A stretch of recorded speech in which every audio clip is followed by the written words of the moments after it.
How do I know this is the police?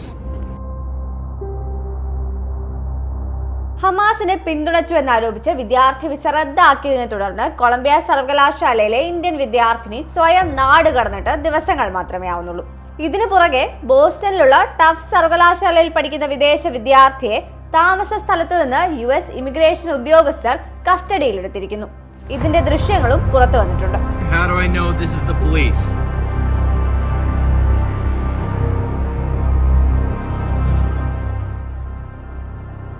സർവകലാശാല ക്യാമ്പസിന് പുറത്തുള്ള അപ്പാർട്ട്മെന്റിൽ നിന്നാണ് വിദ്യാർത്ഥിയെ ഉദ്യോഗസ്ഥർ പിടിച്ചുകൊണ്ടുപോയതെന്നും വിദ്യാർത്ഥിയുടെ ഇപ്പോഴത്തെ അവസ്ഥയെപ്പറ്റിയുള്ള വിശദാംശങ്ങൾ അറിയില്ല എന്നുമാണ് സർവകലാശാല അധികൃതരുടെ ഭാഗത്തുള്ള മറുപടി. ഫലസ്തീൻ അനുകൂല പ്രതികരണങ്ങൾ ഉയർത്തുന്നവരും ഹമാസിനെ പിന്തുണയ്ക്കുന്നവരും അമേരിക്കയുടെ വിദേശ നയങ്ങൾക്ക് പ്രതിസന്ധി സൃഷ്ടിക്കുമെന്ന് ആരോപിച്ചാണ് നാട് കടത്താനുള്ള നടപടികൾ ഇതുവരെ സ്വീകരിച്ചു വന്നിരുന്നത്.